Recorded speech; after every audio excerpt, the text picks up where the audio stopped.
Muy buenos días, amados hermanos, Dios les bendiga. Estamos en esta mañana retomando nuestra serie en la carta de Filipenses y estamos en esta mañana también continuando con el capítulo 2, hermanos. Les invito a abrir sus Biblias. La predicación de esta mañana estará en los versículos del 25 al 30 en este mensaje titulado Una vida sacrificial. Dice así la palabra de Dios. Mas tuve por necesario enviaros a Epafrodito, mi hermano y colaborador y compañero de milicia, vuestro mensajero y ministrador de mis necesidades. Porque él tenía gran deseo de veros a todos vosotros, y gravemente se angustió, porque habíais oído que había enfermado. Pues en verdad estuvo enfermo, a punto de morir. Pero Dios tuvo misericordia de él, y no solamente de él, sino también de mí, para que yo no tuviese tristeza sobre tristeza.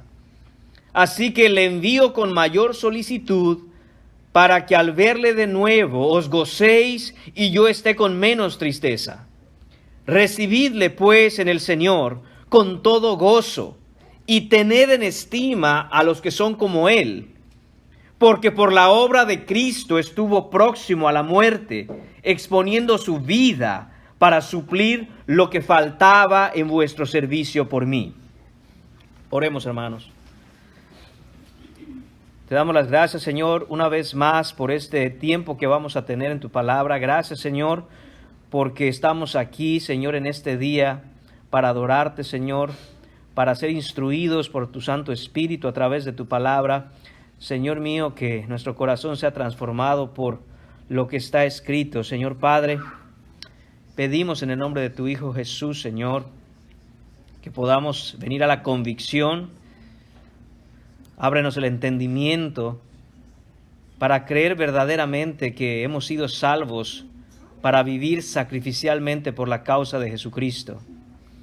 Señor, que no haya en nuestros corazones ninguna otra ambición, ningún otro interés, sino vivir, Señor, de tal manera que nuestra vida sea ese sacrificio, Señor, por la causa del avance del reino. Señor, te lo pedimos en el nombre de tu Hijo Jesús. Amén. Pueden tomar asiento, amados hermanos.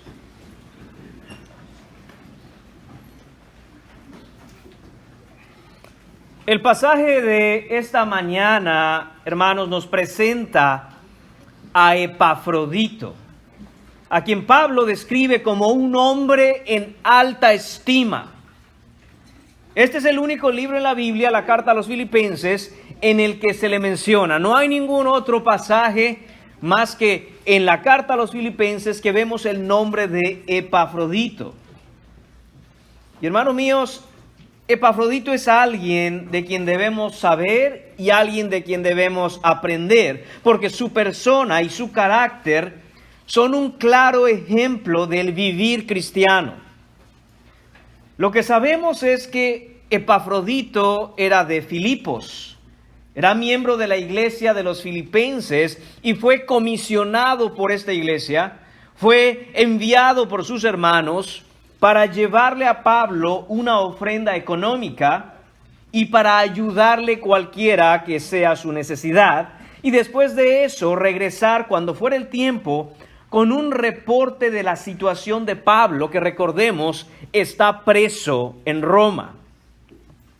En la travesía hasta su llegada a Roma, Epafrodito cae enfermo, muy enfermo, al punto casi de morir.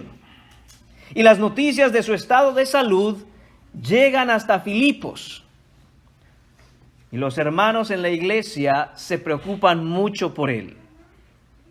No solo estaban preocupados, no solo estaban tristes de alguna manera porque Pablo está preso, sino que ahora aquel que han mandado para ministrar a Pablo casi muere en esa travesía. Pero por la misericordia de Dios, Epafrodito no muere. Epafrodito recupera su salud.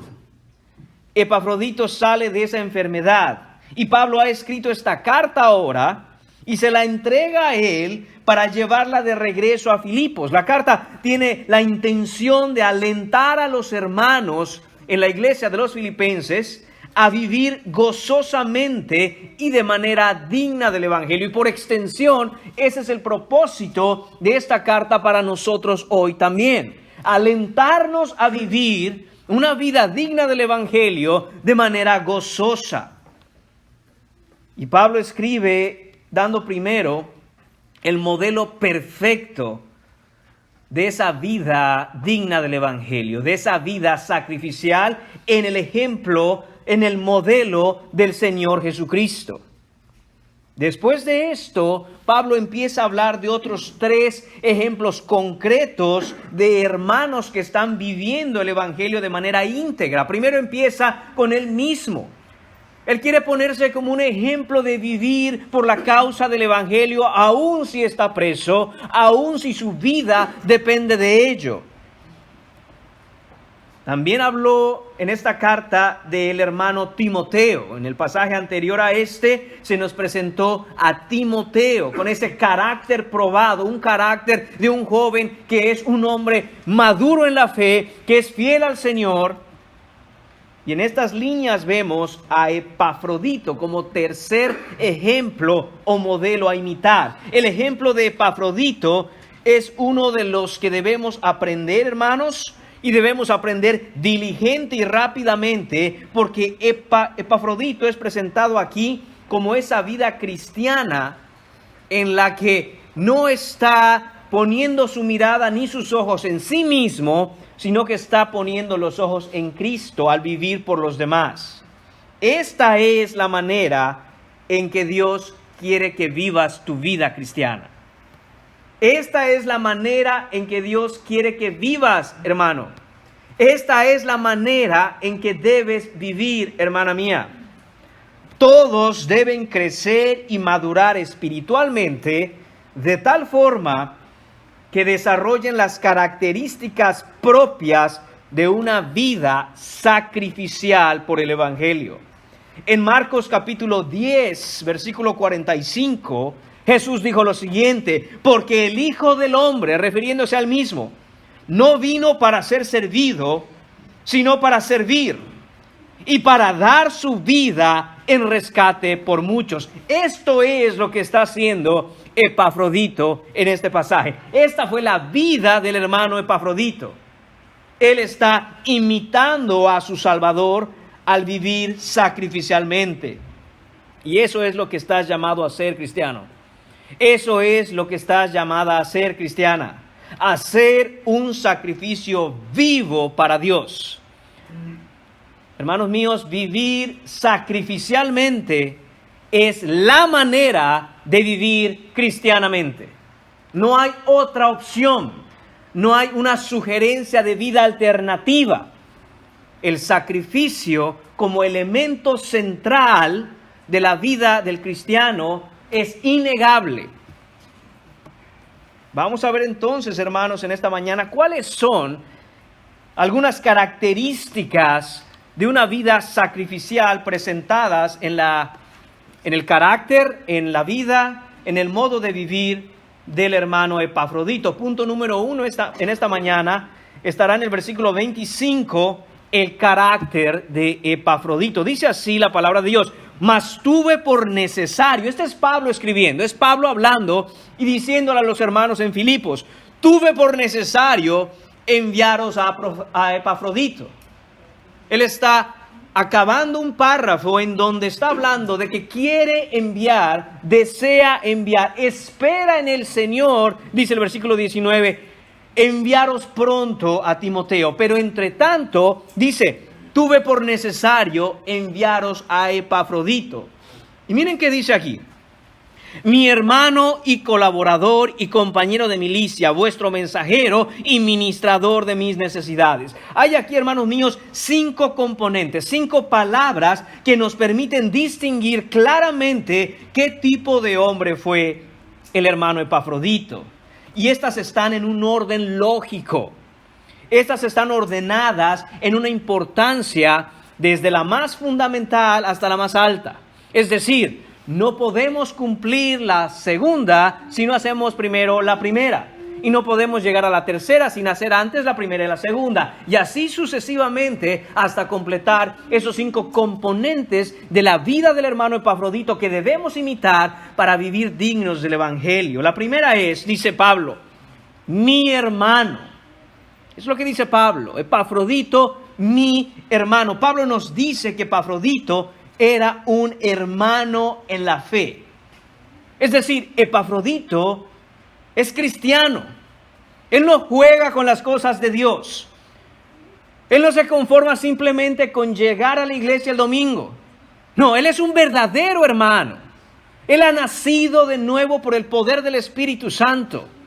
Él, al igual que Pablo, han creído el mismo evangelio. Han nacido de nuevo por el mismo poder de lo alto. Tienen el mismo Padre espiritual. Dentro de ellos existe el mismo Espíritu. Hay una unidad, hay algo que los conecta de una manera única. Y es que tienen el mismo Padre en los cielos. Dice Pablo, es mi hermano, es un verdadero hermano en Cristo. Es un verdadero hijo de Dios. Es un creyente genuino. Esto es Epafrodito.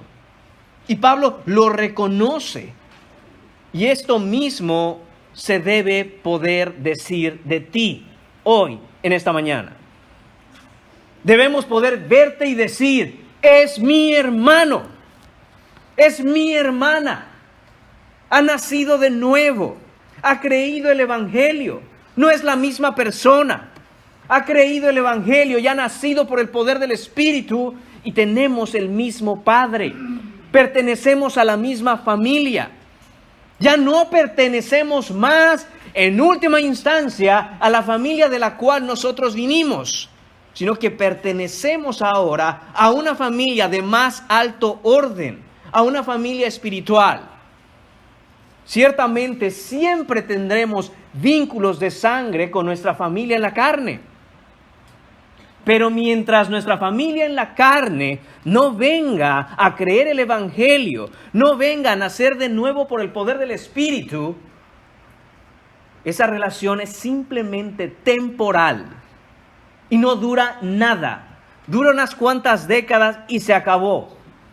Pero en la eternidad, hermanos míos, todos aquellos que hemos venido a ser hijos de Dios, hijos del mismo Padre, seremos hermanos para siempre. Por la eternidad. Hermanos, algunos pensamos, espérese un momento, por la eternidad, sí, pero buenas noticias, en el cielo ya no tendremos pecado. Amén. Y estaremos con nuestro Padre Celestial en comunión perpetua, eterna, para siempre con nuestros hermanos, con aquel hermano que tienes a la par, verdadero creyente, verdadero cristiano, pasaremos una eternidad en gloria. Solo hay una manera de ser verdaderamente un hermano en la fe. Solo hay una manera en la que podemos ser verdaderamente cristianos. Y es nacer de nuevo. Cuando a Jesús en la noche se le acerca a Nicodemo para preguntarle, ¿cómo es esto? ¿Cómo es que uno puede entrar al reino de Dios? Jesús es claro y directo. Te es necesario nacer de nuevo. Pon esto en tu mente siempre. Para que una persona sea considerada hermano en la fe, hermana en la fe, es necesario un nuevo nacimiento. No hay otra forma. Y es que a veces, hermanos míos, usamos esa palabra de manera muy ligera. Estamos acostumbrados de algún modo a que a cualquiera que veamos, hey hermano, hey hermana, entendemos, es una manera cariñosa de hablarle a alguien, es mostrar un afecto aún por una persona que sabemos, hermanos míos, que es inconverso. Pero, hermano, ¿qué tal? ¿Cómo está? Pero, hermanos, la realidad es que hermanos son solo aquellos que han nacido de nuevo creyendo el evangelio. De hecho, si vamos al capítulo 1 de Filipenses, en el versículo 12, Pablo dice, quiero que sepáis, hermanos. Pablo tiene en alta estima esa palabra. Habla solo a los creyentes como hermanos, a los que están en la iglesia en Filipos, que han creído el evangelio, les dice, hermanos. No hay ningún registro en la escritura de que ninguno de los apóstoles, ninguno de los hermanos en la Biblia llame o se dirija a los inconversos como hermanos. No existe eso. Hermanos son aquellos que han nacido de nuevo. Y todo esto que vamos a ver, hermanos, comienza con ser hermano cristiano. Todas estas 5 características que estaremos viendo en el punto número 1 en esta mañana, solo las puede tener alguien, solo las puede desarrollar alguien que primeramente ha venido a ser un hermano en la fe, que ha venido a ser hijo de Dios. Segunda característica de la persona de Timoteo, de Epafrodito, del carácter de Epafrodito. Dice Pablo, no solo dice mi hermano, pero dice y colaborador. Esa es la segunda característica. Esta palabra colaborador significa trabajador junto conmigo. Epafrodito era un hombre que trabajó muy duro por la obra y causa de Cristo. Estaba involucrado y constantemente se esforzaba en avanzar el reino. Se esforzaba en que el evangelio avance. Y es lógico, hermanos míos, que sea el segundo rasgo que se menciona acerca de Epafrodito aquí, porque Dios nos salva e incluye en su familia con el propósito de trabajar y de servir. Ese es uno de los propósitos de ser salvos. Si te preguntas, ¿por qué es que el Señor me salvó y sigo vivo aquí en este mundo caído? ¿Por qué no voy directamente al cielo? Porque hay trabajo que hacer. Recordemos aquel pasaje en donde Jesús mira la mies y que dice que la mies es mucha y los obreros, los trabajadores, los colaboradores son pocos. Y el Señor está salvando colaboradores, está salvando gente para ponerlos a trabajar, para ponerlos a servir. Cada miembro de la familia tiene deberes para con la familia. Usted se imagina, y quizá algunos de ustedes no lo tienen que imaginar, que haya un miembro en la familia que en vez de colaborar, lo que hace es perjudicar. ¡Qué duro! Porque como quiera es parte de la familia.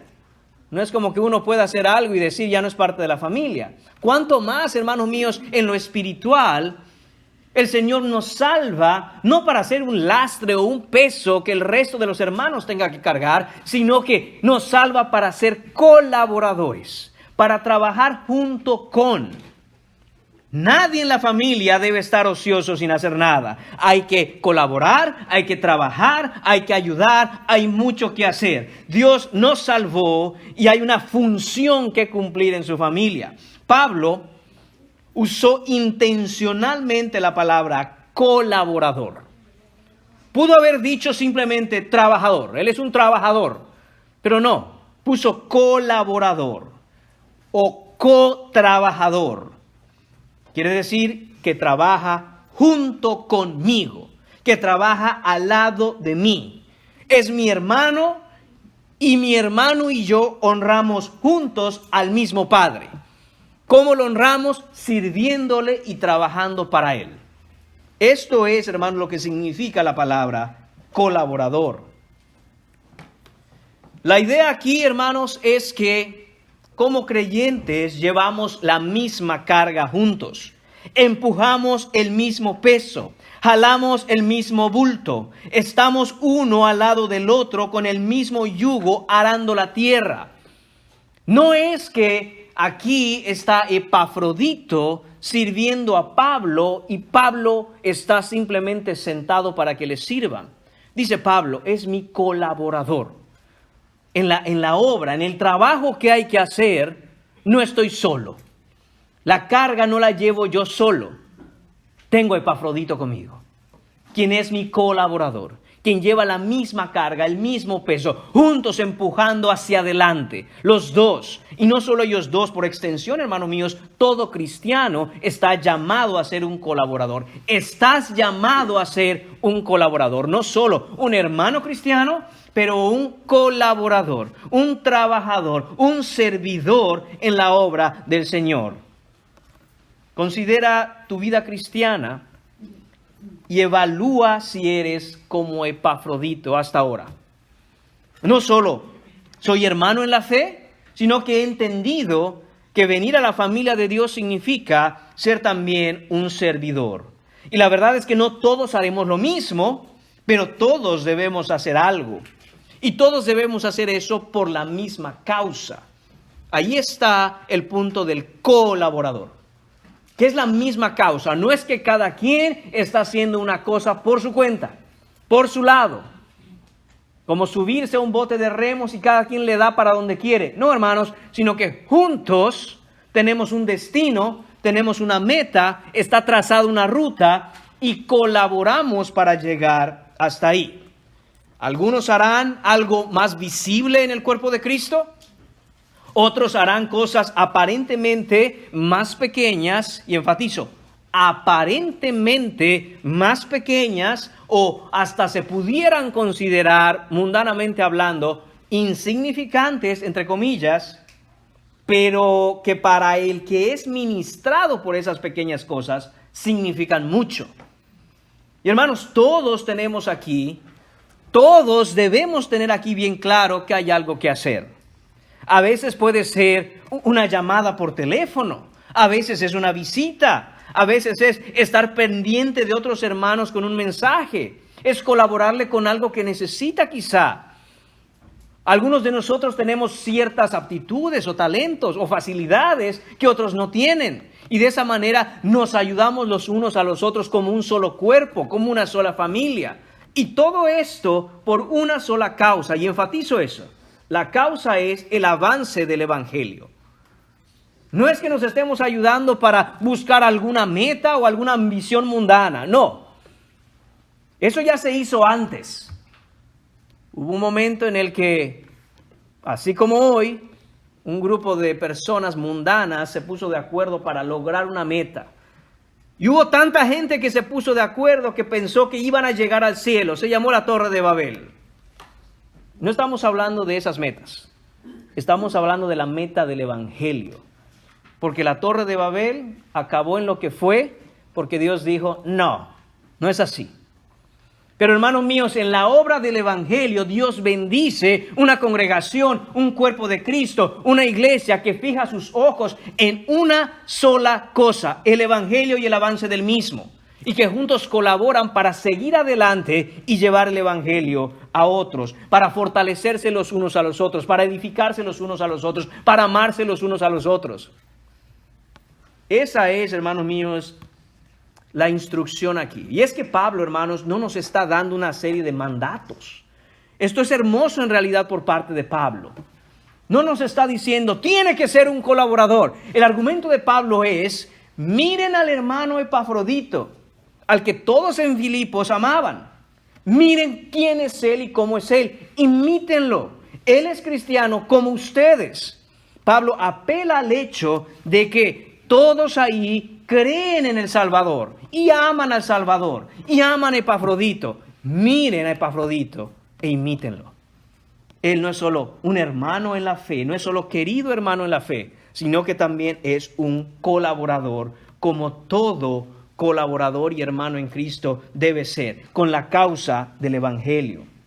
Es ahí, hermanos míos, en el día a día. Es ahí, hermanos míos, en el servicio, es ahí en el trabajo, es ahí en la obra que Dios nos ha mandado hacer, llevar el Evangelio, en donde se ve verdaderamente el impacto de una enseñanza, de un sermón, de un devocional, de un tiempo en la palabra. Es ahí. Si no, no tuvo ningún efecto. Tú puedes pasarte el día completo escuchando sermones en YouTube, puedes estar en todas las actividades de la iglesia, puedes estar en tu Biblia todo el día y debes estar pegado siempre a la palabra. Pero si eso no se traduce en que seas un colaborador al servicio de Cristo, entonces no hay ningún efecto en la palabra. Estás como aquellos de los que Jesús habló en Marcos capítulo 4, a partir del versículo 13, Jesús explicando a sus discípulos la parábola del sembrador. Aquellos que con gozo reciben la palabra, pero que no han llegado a su carro en el estacionamiento y los pájaros ya se la llevaron. Oh, pero qué bueno estuvo ese mensaje. Oh, pero y es que yo escuché algo que me quedé impactado. Es que ese tiempo devocional, qué bonito. Amén. Y luego, ¿qué pasó? Hermanos, tenemos que llevar esto a la práctica. Es una exhortación de nuevo que hace Pablo, no de manera directa, como mandando, como diciendo, esta es tu responsabilidad y tu deber y hay de ti con que no lo hagas. No, sino que dice, miren, ¿no es cierto que nos gozamos en tener un hermano como Epafrodito? ¿Y por qué no tú eres un hermano como Epafrodito? ¿Por qué no tú, como hermano en Cristo, te pones las pilas y te pones a trabajar para el servicio a otros? Tercera característica que vemos en Epafrodito. Dice Pablo que también es su compañero de milicia, mi hermano y colaborador y compañero de milicia. Esto es, hermanos, compañero de guerra. Esto es soldado aliado junto a mí. Esto es guerrero del mismo ejército. Continúa, hermanos míos, ese orden, esa progresión lógica. Mientras más trabajemos por el Señor, mientras más clara y directamente nos identifiquemos con Jesucristo, más nos veremos inmersos en medio de una batalla. Hermanos míos, el enemigo nunca va a querer atacar a aquel que está haciendo nada por la causa del Evangelio. Usted quiere vivir sin tener ningún tipo de problemas, ningún tipo de oposición, ningún tipo de tensión en su vida, estrés. No sea cristiano. Siga al mundo, que todos van para el mismo rumbo. Pero van a llegar a un destino. Sin embargo, el cristiano va contracorriente. El cristiano va contra cultura. El cristiano está batallando, está luchando, está en una batalla, está en una guerra. El ataque viene sobre todo en aquellos que sirven, que colaboran, que trabajan. Son ellos los que enfrentan la violencia del combate de una manera más directa. Nada pone más feliz al enemigo que hacer caer a un verdadero soldado, a un verdadero servidor, a un verdadero hermano, a un verdadero colaborador. Cuando lo hace caer, cuando lo tropieza, el diablo se goza. Porque sabe que son aquellos que están sirviendo los que están llevando en primera fila el avance del reino hacia los confines de la tierra. Hermanos, todo aquel que sirve, todo aquel que colabora, todo aquel que trabaja, todo aquel que se ha entregado en servicio al Señor, tiene que aprender también a ser un buen guerrero, un buen soldado. Y lo que Pablo nos está diciendo aquí es que Epafrodito es eso. No solo es un hermano, no solo es un colaborador. Epafrodito es un verdadero guerrero. A él no le tiemblan las piernas, él no tiene miedo, él sabe a lo que se está metiendo, él sabe que hay una guerra y una batalla que luchar y la va a luchar en el campo de batalla junto con Pablo y junto con todos los ministros que el Señor ha puesto. No tiene miedo Epafrodito de enfrentar incluso la muerte, como veremos más adelante. Él sabe que el diablo quiere su cabeza. Y como dijo aquel pastor Ravenhill, de apellido Ravenhill, dice que él, uno de sus propósitos en su vida es ser bien conocido por el diablo. El Señor ya me conoce y yo lo conozco a él, pero que ahora se vaya enterando el diablo de a quién sirvo.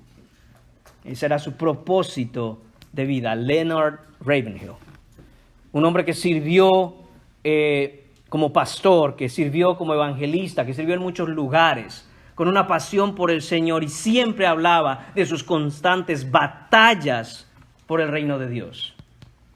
Todo aquel, hermanos míos, que sirve al Señor debe también saber ser un soldado valiente. Los colaboradores en el Evangelio son también guerreros genuinos y auténticos. Hay una batalla que debes luchar al servir y colaborar en el avance del Evangelio.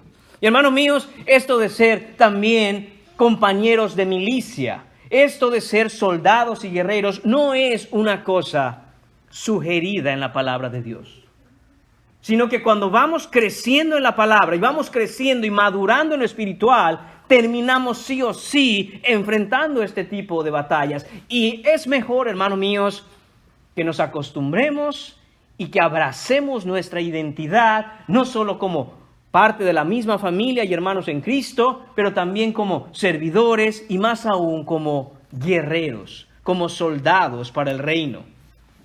Se puede decir, y es pregunta, se puede decir de ti que no solo eres ese hermano o hermana en Cristo. Se puede decir que no solo eres hermano, sino también colaborador, colaboradora, trabajador en el reino. Se puede decir de ti que además eres un verdadero soldado. Tienes cicatrices de la guerra en la vida cristiana, porque Epafrodito las tuvo, Timoteo las tuvo, Pablo las tuvo. Todo cristiano antes de nosotros tuvo cicatrices en el campo de batalla, porque a eso estamos llamados. Cuarta característica, hermanos míos, en el carácter de Epafrodito. Dice además, no solo mi hermano y colaborador, no solo compañero de milicia, dice vuestro mensajero. Esto es uno que es enviado, eso es un mensajero. Uno al que alguien envía. Uno al que se ha asignado llevar a cabo una misión. Epafrodito es un hermano al que se le ha confiado una tarea. Y por sus cualidades, la iglesia en Filipos sabe que él va a cumplir. Que él no se va a echar para atrás. Que él tiene un carácter fuerte. Que puede cubrir la distancia desde Filipos hasta Roma, 800 millas. Y que va a llegar con el mensaje y va a llegar con el encargo, pase lo que pase. Y es que, hermanos, se dice muy fácil ser mensajero. Uno pudiera pensar quizá en un cartero que lleva una carta, pudiera pensar en alguno de los sistemas de envío que existen en la actualidad. Pero, hermanos, nada de eso en el tiempo en que se está escribiendo esta carta. En el primer siglo no se hablaba de eso. No es que iba a venir en su camioncito Epafrodito, iba a sacar la carta y aquí tiene. No es así, hermanos. Ser un mensajero en esos tiempos era otra cosa. Se requería de una alta reputación a nivel moral y una entereza de carácter a prueba de todo, porque se tenía que confiar en manos de este mensajero información altamente valiosa y tenía que llevarla sorteando toda clase de peligros en los caminos. Decir, soy un mensajero, no era poca cosa. Estamos hablando de un hombre valiente, en forma, fuerte, íntegro, con un carácter moral indiscutible. Se podía confiar en esta persona. Hermanos, imaginen esto. Se le entrega a Epafrodito una cantidad de dinero que, según nos va a decir Pablo en el capítulo 4, era abundante. Además, lleva el reporte de la iglesia. ¿Y usted sabe lo que significa llevar eso y pasar por los caminos en donde usualmente estaban llenos de bandidos y ladrones?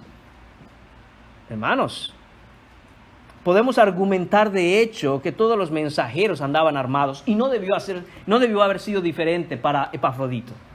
Tenían que protegerse de lo que iba a enfrentar en el camino. Epafrodito llevaría tanto el mensaje como la ofrenda casi a costa de su propia vida. Dice en Filipenses capítulo 4, versículo 18, pero todo lo he recibido y tengo abundancia, dice Pablo. Ese todo lo he recibido significa, en esa travesía, en ese viaje, Epafrodito no tocó una moneda que se le dio.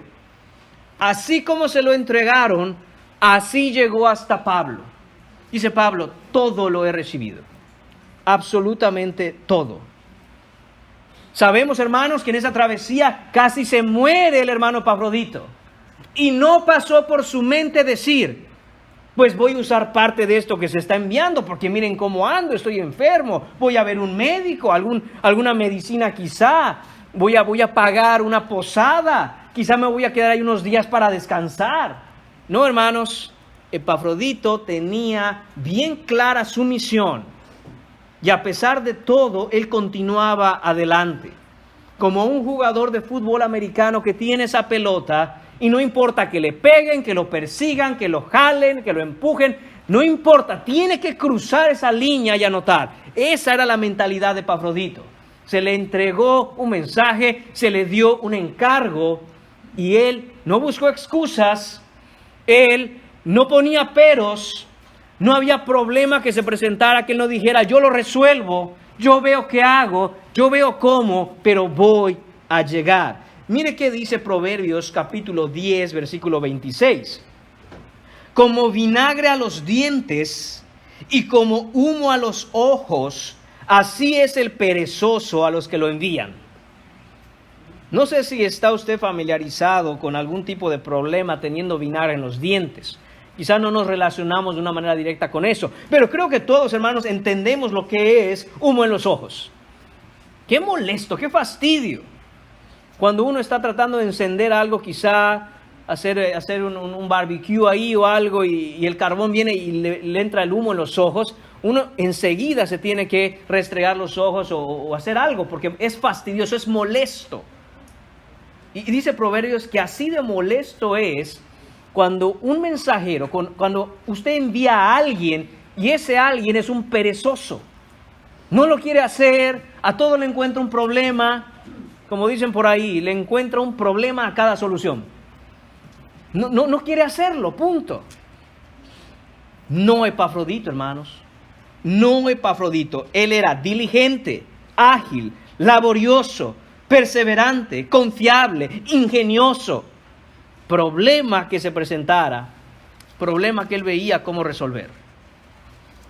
Él no mandaba ahí un mensaje a la iglesia de Filipos, decir, hermanos, lo intenté, pero miren, está bien dura la cosa, ustedes no saben, me duelen las piernas, ando enfermo, está malo el clima, vamos a esperar. No, hermanos. Él sabía que la iglesia en Filipos confiaba en él y él sabía que tenía que hacer y cumplir con esa misión. Quinta característica del carácter de Epafrodito. Sigo diciendo Timoteo porque hablábamos de Timoteo antes. Epafrodito. Dice además no solo que era un mensajero, con todo lo que eso significa e implica, sino dice, y ministrador de mis necesidades.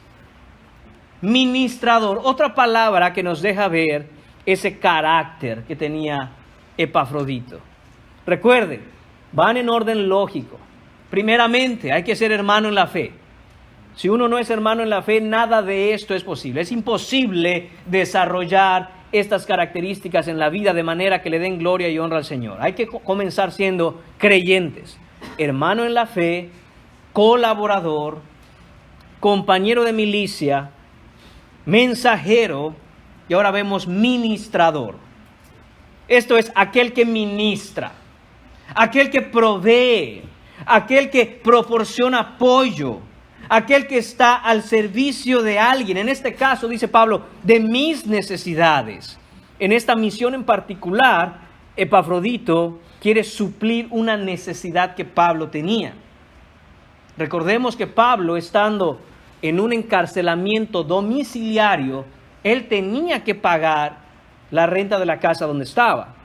No es que Roma se la daba. Era eso o ser echado a una prisión formalmente.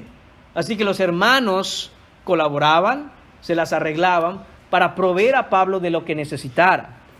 Roma no le daba de comer a Pablo. Los hermanos veían cómo darle de comer a Pablo. Todo lo que Pablo necesitara tenía que venir por el amor y la misericordia que hacían los hermanos por él, estando él preso. Epafrodito es un ministrador del ministrador, porque Pablo es un ministro. Epafrodito es siervo del siervo, es ayudante del ayudante, es secretario del secretario, es el bajo de aquel que está abajo de aquel que es Cristo. Y es que, hermanos, se necesita verdadera humildad para asumir un puesto así. Se necesita verdadera humildad. No a pocos les gusta servir dando órdenes, hermanos. y no a muchos les gusta servir recibiendo órdenes. Sin embargo, aquí Epafrodito entiende que no se trata de él, se trata del avance del reino. Y la misión que se le ha otorgado, la misión que se le ha asignado es servir a otro siervo. Y él está dispuesto a hacer esto. Esto está haciendo Epafrodito. La palabra aquí para ministrador conlleva la idea de presentar un sacrificio en favor de alguien más. Y esto es lo que hace, hermanos míos, que el carácter de Epafrodito culmine después de esas 4 características. El último rasgo es ser alguien que presenta sacrificio. Esa en última instancia es el contenido, la esencia de esa palabra ministrador en el lenguaje original. Es alguien que presenta un sacrificio por otra persona. Vemos de nuevo en Filipenses capítulo 4, versículo 18, no solo que todo lo recibió Pablo y que tiene abundancia y está lleno, dice, habiendo recibido de Epafrodito lo que enviasteis, y atención a esto, olor fragante, sacrificio acepto, agradable a Dios. Recuerde esto, hemos hablado ya de ese olor fragante que los sacrificios del cordero despedían cuando ponían un hin de vino encima, de tal manera que en el Nuevo Testamento muchas veces se hace referencia a olor fragante. Conecte eso siempre con sacrificio. Eso habla de un sacrificio. Ese es el contexto de ese olor fragante. Y Pablo lo especifica muy bien. Dice, es un sacrificio acepto, agradable a Dios. Esta última palabra usada por Pablo, hermanos, es muy importante. Y es lo que le da el sentido a todo el pasaje. Es lo que le da título a nuestra predicación de hoy. Una vida sacrificial. Todas estas características que tienen su carácter, valga la redundancia, que tienen su persona Epafrodito, lo hacen ser un hombre, un cristiano, que vive la vida cristiana como debe ser vivida, sacrificialmente. Esta palabra resume toda la actitud de Epafrodito, todo su carácter, toda disposición ante las cosas de la vida. Todo el sentido de la vida cristiana se reduce a una vida sacrificial. Y recordemos, hermanos, no debemos olvidar que esta carta es conocida como la carta del gozo, porque el verdadero gozo se encuentra en reconocer, en darse cuenta, en asumir la razón de tu vida. ¿Por qué estás vivo? Hasta que no sepas por qué estás vivo, estarás buscando algo en el mundo para encontrar una felicidad pasajera. Pero cuando encuentras el motivo de tu existir, cuando sabes por qué y para qué te creó Dios, entonces el buscar cumplir tu propósito en esta vida causa gozo en tu alma. ¿Y la razón de tu existir? La razón por la que sigues vivo, la razón por la cual el Señor te entretejió en el vientre de tu madre y te dieron a luz y te ha cuidado hasta hoy, es vivir sacrificialmente por la causa del Evangelio. Eso, hermanos míos, es vivir para la gloria de Dios. Y ahí conecta Pablo el gozo y ahí conecta Pablo la idea de vivir sacrificialmente. Recordemos, sacrificio se conecta de alguna manera en nuestra mente, impactada por el mundo, con un tipo de sufrimiento que nadie quiere pasar. Y claro que hay un costo que pagar por vivir dignamente el Evangelio. Pero en medio de eso está el Señor poniendo un gozo, una paz que sobrepasa todo entendimiento. Eso es lo que debes buscar en tu vida, hermano. Eso es lo que estás llamado a buscar en tu vida. Servir a Cristo y gozarte en el servicio a Cristo. ¿Qué va a pasar cuando llegue el último día de tu vida? Y como dice la Escritura, irás a dar cuentas. Irás al juicio. ¿De qué va a servir todo aquello en lo que quizá pusiste como una meta en tu vida, pero que no tenía nada que ver con la gloria de Cristo, con el avance del Evangelio, para que otros conocieran a Cristo, para que los hermanos sean edificados. No tenía que ver con una vida cristiana, tenía que ver con tus ambiciones, con lo que tú querías. El problema, hermanos míos, con buscar otro tipo de ambiciones en este mundo es que crea la falsa seguridad de que estás bien. No, yo estoy bien. Me va bien, tengo mi casa, me va bien, tengo mi trabajo, me va bien, tengo salud, me va bien, estoy con mi familia. Entiendo que digamos estoy bien en ese sentido, porque pareciera que no tienes necesidad, pero no estás bien. Vamos a Apocalipsis capítulo 3 y mira qué pasa con una persona, incluso pudiera ser con algún cristiano que se siente así. Está bien porque nada le hace falta, vive para sí mismo. Es el epítome del egoísmo. Es la muestra clara de lo que es una persona egoísta, vivir para sí. Mira qué pasa en Apocalipsis capítulo 3, versículo 15. Yo conozco tus obras, dice el Señor, que ni eres frío ni caliente. Ojalá fueses frío o caliente. Ahí está el hermano. Le decimos hermano de cariño. No sabemos realmente si eso o no. O decimos el hermano. Y uno dice, ¿cuál? No, fulano. ¿Es hermano? Bueno, tú sabes, le decimos el hermano. Oh, sí, el hermano. O no te acuerdas de su nombre y aquel hermano. Ahí está, pero no sabemos. No es frío ni caliente. Dice el Señor, ojalá fueses frío o caliente. Ojalá pudiéramos decir claramente qué eres, porque no lo sabemos. Un día estás, otro día no estás. Un día se te ve como que estás avanzando, otro día no te volvemos a ver en 2 meses. ¿Qué pasó, hermano? No, estoy bien, estoy bien.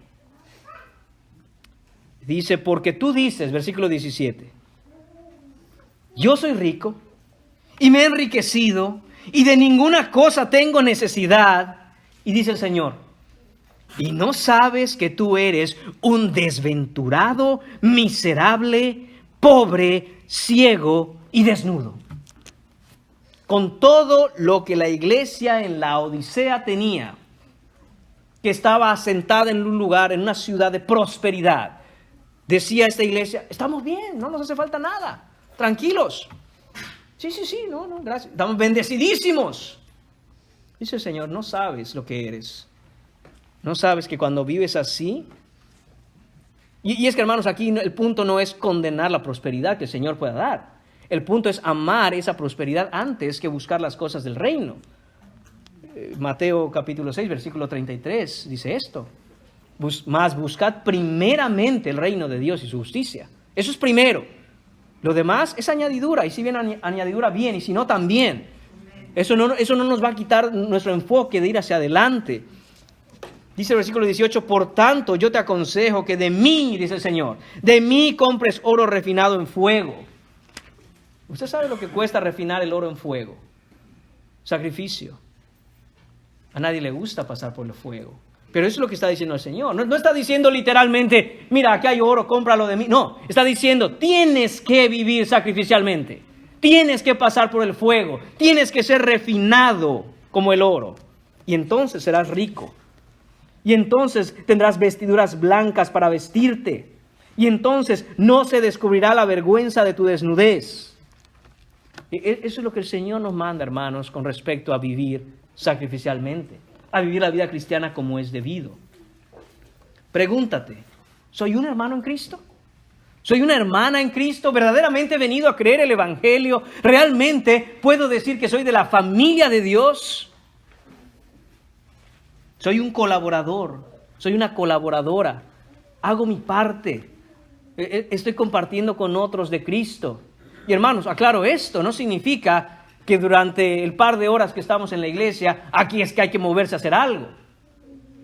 Ayuda, claro, cuando hay una necesidad, bendito sea Dios, creo que tenemos cubiertas todas las cosas que por el momento necesitamos en que alguien nos ayude.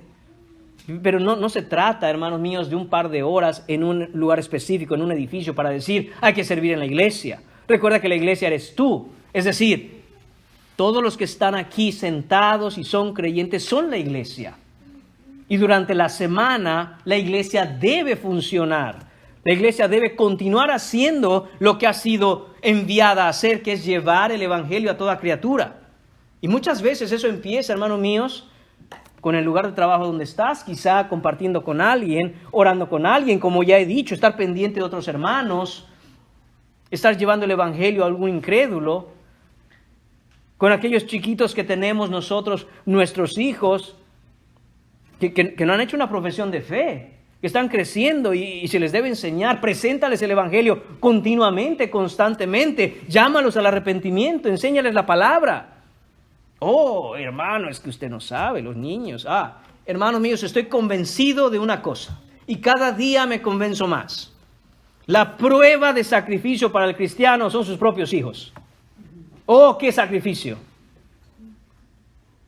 Y Dios nos dice en su palabra que herencia de Él son. Que herencia de Él son. Él nos los dio, a Él pertenecen y le dice, dele, cuídelos, instrúyalos, disciplínelos. Que lo haga alguien más. Que lo haga alguien más. Yo no. Hermanos, esa es la prueba del sacrificio.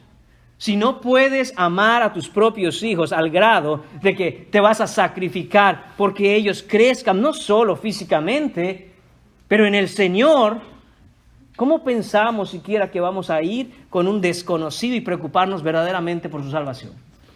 Si los que son de tu propia carne, dices, no, que alguien más lo haga. Vamos a llevarlos a algún lugar para que nos los cambien. Hermanos míos, preguntémonos de nuevo. Estamos siendo hermanos en Cristo, colaboradores. Estamos siendo esos soldados que luchan en el ejército de Dios. Somos esos mensajeros valientes y confiables. Somos ministradores que vivimos en sacrificio por otros.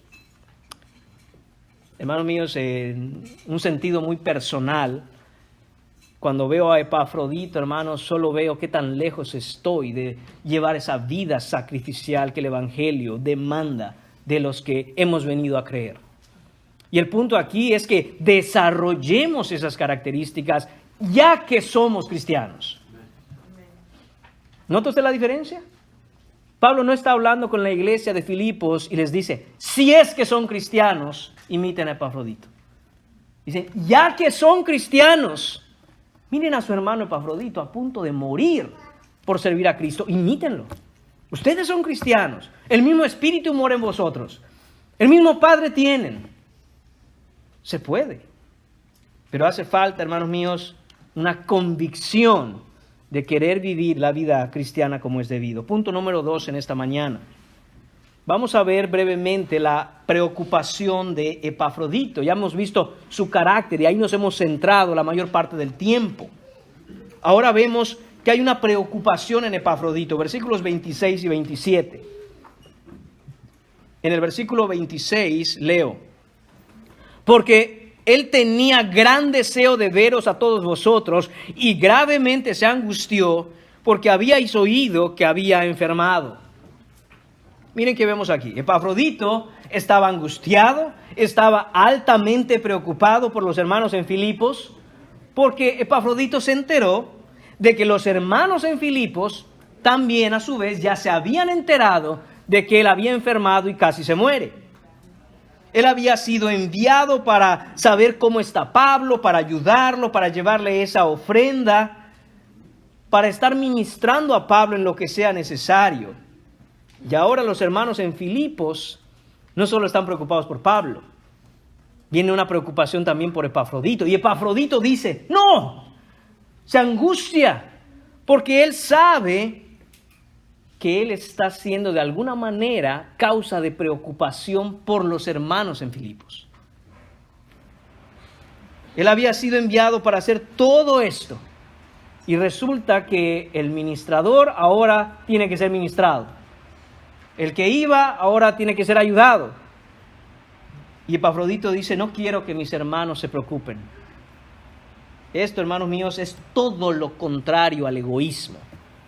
Él está enfermo, a punto de morir. El versículo 27 dice, en verdad estuvo enfermo, a punto de morir. Pero Epafrodito no está viendo su propia vida. A punto de morir, él está pensando en los hermanos en Filipos. Él está pensando, no quiero que mis hermanos se preocupen. Qué diferentes somos nosotros, hermanos. Que cuando nos enfermamos, parece que eso nos da permiso o licencia de decir, se acabó. Aquí el Señor soy yo. Atiéndanme. Miren por mí. Preocúpense por mí. Ni un mensajito me han mandado. Ni me han hablado. No saben cómo estoy. Yo. Y hermanos, esto no contradice lo anterior. Claro que los hermanos deben preocuparse por otro hermano enfermo. Pero el punto aquí es que Epafrodito no se considera a sí mismo como, ojalá que los hermanos ahí estén preocupados y él se va a sentir bien porque, gloria a Dios, mis hermanos están pendientes de mí y están preocupados. No, por el contrario, dice, se angustió en saber que los hermanos pudieran estar preocupados por él. Es como decir, hermanos, no se preocupen por mí. Si me muero, me muero, pero ustedes tranquilos. No quiero que mis pesares, que mi enfermedad o aún mi muerte les distraiga de la obra que están haciendo en Filipos. Sigan, continúen ustedes, que yo veo cómo le hago. Y si muero, recordemos lo que Pablo mismo ha enseñado, el morir es ganancia. Esa es la mentalidad que tiene Epafrodito aquí, hermanos. Epafrodito no piensa en sí mismo, sino en los hermanos. Y como he dicho ya, ¿qué tan enfermo estaba Epafrodito? El versículo 27 nos lo dice. En verdad estuvo enfermo, a punto de morir. Esta palabra aquí, enfermo, significa gravemente enfermo. Sin fuerzas, sin poder moverse. En el original se utiliza una palabra que nos da a entender que él se quedó sin vigor, que todas sus energías se agotaron. A punto estuvo Epafrodito de exhalar su último aliento. Ya no podía más. Lo dio todo en esa travesía desde Filipos hasta Roma. Las energías, haga de cuenta que si Epafrodito hubiera sido un teléfono celular, esa batería decía 1% y casi se nos apaga. Dio todo lo que tenía. No se guardó nada.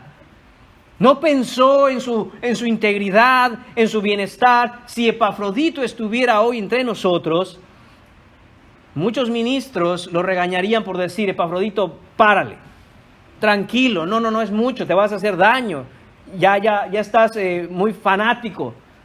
Pero no es lo que hace Pablo aquí, sino que Pablo dice, esto es algo digno de imitar.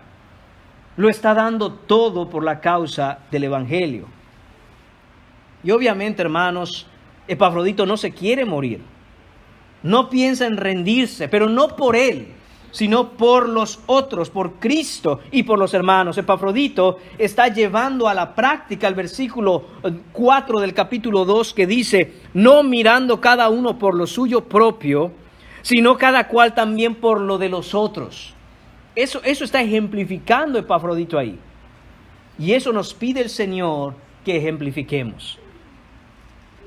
Que vivamos una verdadera vida de sacrificio. Y hermanos, no nos está pidiendo literalmente quizá en nuestro contexto y en nuestra vida diaria que exhalemos nuestro último aliento. Quizá para algunos así será algún día. Solo Dios sabe. Pero nos pide que muramos a nosotros mismos constantemente, todos los días. Cuando estés al borde de tus fuerzas. Cuando sientas que ya no puedes más. Cuando sientas que estás harto. Cuando digas, hasta aquí llegué, voy a tirar la toalla. Dice Pablo, mira Epafrodito, él pensó en los otros. Piensa en tu familia, piensa en tus hijos, más aún piensa en la familia espiritual que Dios te ha dado y en la que te ha puesto. Piensa en Cristo Jesús, que como nos dice la Escritura, se despojó a sí mismo, tomando forma de siervo, hecho semejante a los hombres, y estando en la condición de hombre, se humilló a sí mismo, haciéndose obediente hasta la muerte y muerte de cruz, para salvarte a ti. Cuando comparamos el sacrificio que hacemos todos los días, hermanos, en diferentes cosas, por la causa de Cristo, y por otros hermanos, y por el avance del reino, nos damos cuenta, hermanos, que no hemos dado nada a Cristo. Cuando vemos el valor de Jesucristo para salvar a un pecador como tú o como yo, nos damos cuenta que no importa cuánto le demos, aún fuera nuestra propia vida y nuestro último aliento, no le hemos dado nada. Porque el valor de Cristo es infinitamente superior a la vida que nosotros tenemos. Y sin embargo, por la fe, Él nos ha hecho copartícipes de esa herencia que es suya y la ha compartido con nosotros por la eternidad. Último punto en esta mañana, la honra de Epafrodito, y con eso cerramos. Vemos en los versículos 28 a 30 que dice lo siguiente: así que, dice, le envío con mayor solicitud para que al verle de nuevo os gocéis y yo esté con menos tristeza, dice el versículo 28. Dice, recibidle pues en el Señor con todo gozo y tened en estima a los que son como Él, porque por la obra de Cristo estuvo próximo a la muerte, exponiendo su vida para suplir lo que faltaba en vuestro servicio por mí. Lo que vemos aquí, hermanos míos, es que por la misericordia de Dios, como nos dice el versículo 27 en la segunda parte, Epafrodito no muere, y eso, dice Pablo, ha sido un acto de misericordia de parte de Dios también para mí. Ahora se los envío. Ahora se los envío y les pido que lo reciban con gozo. Recíbanlo en el Señor con todo gozo. ¿Por qué Pablo está pidiendo esto? ¿No sería como algo lógico y obvio que al regresar Epafrodito a la iglesia que lo envió, lo iban a recibir gozosos, lo iban a recibir en el Señor?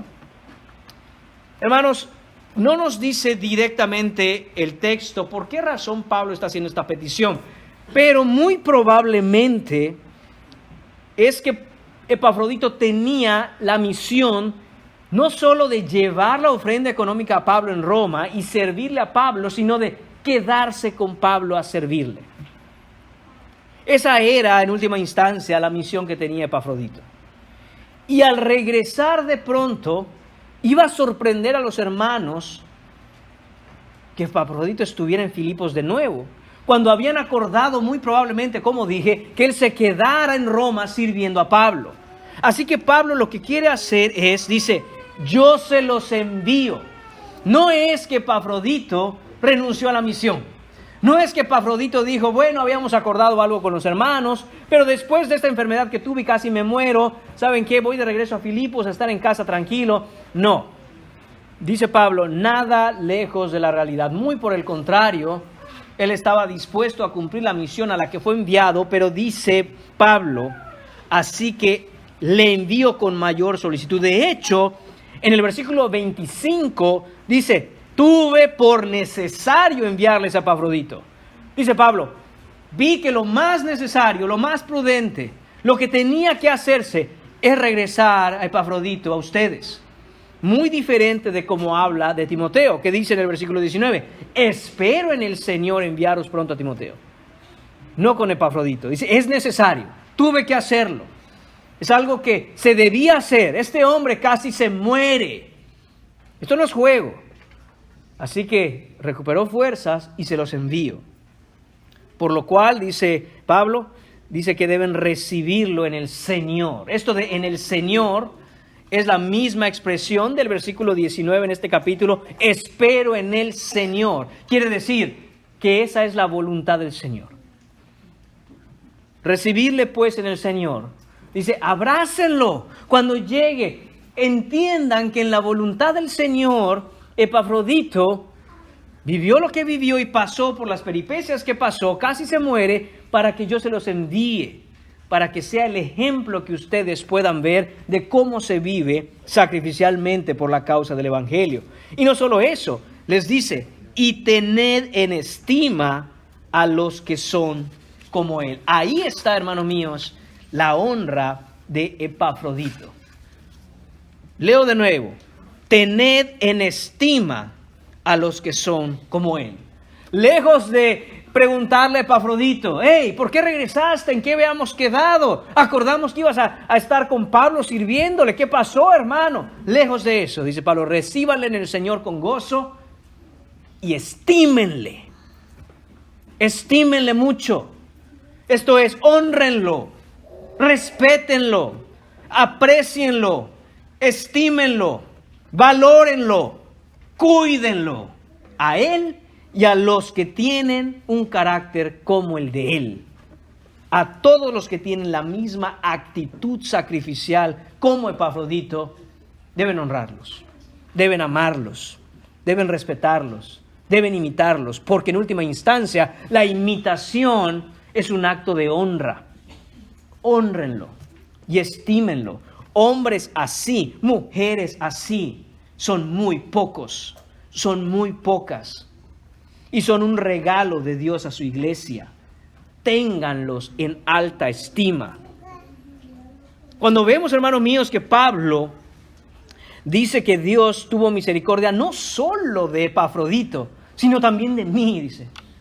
Pablo está mostrando la estima que tiene por Epafrodito. En otras palabras, si el Señor se nos lleva a este hermano, no es que dependamos del hermano, no es que dependamos de Epafrodito, dependemos del Señor. Oh, pero cómo es de bendición que Él esté entre nosotros. Y eso es lo que está diciendo Pablo. Así como yo me alegré y no causó tristeza sobre tristeza en mi corazón que Epafrodito se muriera, sino que viviera por la misericordia de Dios, así deben estimar y honrar a esos regalos, esos hombres y mujeres que Dios da a su iglesia, que tienen un carácter y una vida sacrificial. ¿Por qué hay que honrarlos? ¿Por qué hay que amarlos? ¿Por qué hay que respetarlos? ¿Por qué hay que valorarlos? Hermanos míos, porque hombres y mujeres así se sacrifican para suplir lo que falta. Nota el versículo 30. Porque por la obra de Cristo estuvo próximo a la muerte, exponiendo su vida para suplir lo que faltaba en vuestro servicio. Pablo dice, si Él no estuviera, hay una parte de su servicio que estaría incompleto. Pero gracias a Dios que en su misericordia les da al hermano para que Epafrodito cumpla aquello que hace falta en vuestro servicio. Porque hay que amarlos, porque hay que estimarlos, porque hay que honrarlos, porque hombres y mujeres así se sacrifican para poner lo que no hay. Porque hombres y mujeres así se sacrifican para hacer lo que otros no hacen. Porque hombres y mujeres así sirven de ejemplo que ustedes puedan imitar. Porque hombres y mujeres así se sacrifican para la obra de Cristo exponiendo su vida.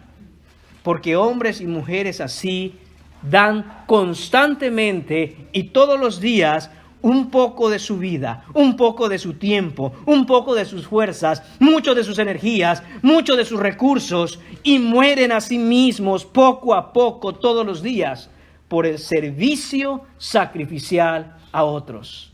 Deben estimarlos, deben valorarlos.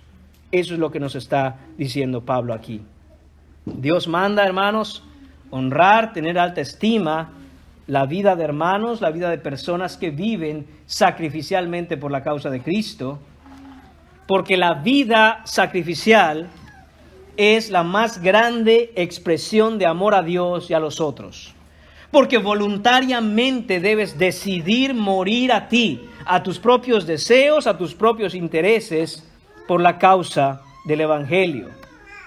Vivir sacrificialmente, hermanos míos, en última instancia, es el acto máximo de adoración y devoción a Dios, ya que ofrecemos nuestras propias vidas como sacrificios vivos para su gloria. Es a través de una vida sacrificial que nos hacemos más y más como Cristo, quien derramó su vida por nosotros en la cruz, y somos transformados y hechos a su semejanza. Una vida sacrificial, es también el antídoto contra el veneno del egoísmo, y es un antídoto contra el veneno de la codicia que caracterizan a los hijos de este mundo. Los hijos de Dios deben buscar vivir sacrificialmente y no como los hijos de este mundo. Vivir sacrificialmente es una de las más grandes expresiones de nuestra fe. Porque cuando lo hacemos, hermanos míos, confiamos en que Jesucristo nos proveerá incluso cuando renunciamos a nuestras propias comodidades y recursos y tiempo por el bien de los demás. Es en la vida sacrificial, hermanos, que encontrarás el verdadero gozo y el verdadero contentamiento al darte a ti mismo por el bien del Evangelio y del reino de Dios. Pregunta final en esta mañana. ¿Estás viviendo sacrificialmente por la causa del Evangelio, por la fe una vez dada a los santos? Todo comienza con una cosa, con ser verdadero hermano en la fe, con ser verdadero creyente. No serlo y ver todo esto es mirar una vida imposible de vivir, porque es solo por la gracia de Dios que nos sostiene y por la misericordia que sostuvo la vida de Epafrodito en su viaje, que nosotros podemos hacer lo mismo. Es una gran enseñanza el ver a Epafrodito casi morir y ver al Señor sostener su vida en medio de su servicio.